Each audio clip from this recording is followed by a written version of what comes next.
Imagine the following scenario. A pregnant woman living in rural Appalachia goes into labor in her home with her 3 young children there. Her husband's at work with the family car. In this moment, she must cope with her intense physical pain, somehow secure childcare, and find a mode of transportation. After doing all of that, she then must make the 75-mile trip to the closest hospital that still offers birthing services, all while she's in labor. This scenario is not uncommon in the rural United States. The purple dots on this map represent all the hospitals that have lost birthing services between the years 2004 and 2014. These birthing services are cut by state policymakers and hospital administrators due to the highly politicized decisions that occur over women's reproductive rights, poor investment in rural health infrastructure, and low profitability of these organizations because of lower population density in rural areas. My research investigates the stories and experiences behind these purple dots. The question I ask is, how do pregnant women, mothers, and rural health professionals cope with a lack of obstetric resources and still find ways to access pregnancy and maternal health care?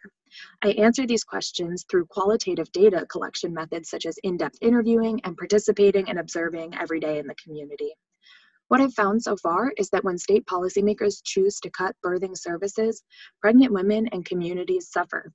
As illustrated in that first scenario, danger increases the further away you put a laboring woman from a place to give birth safely.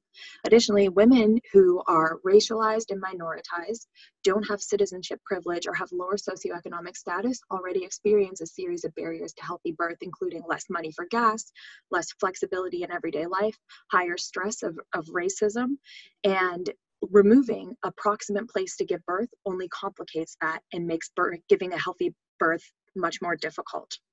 This also has a substantial impact on healthcare providers who feel devalued whenever these cuts happen. For example, in one of the communities I work in, a doctor who I will call Dr. Anderson has been delivering babies and the babies of babies for generations in this county. So when the state told him that his practice was not profitable enough to stay open, he felt that that was emotionally traumatic, for he was just somebody trying to do a good job. As I continue with this research, I'll keep listening to rural health professionals and pregnant women in these areas and the challenges they face in accessing care, but also the ways that they support each other and share knowledge to cope with this shortage. This research illustrates experiences of loss and challenges, but also the resilience of rural communities and the ways that they support their pregnant women, mothers, and the future generation. Thank you.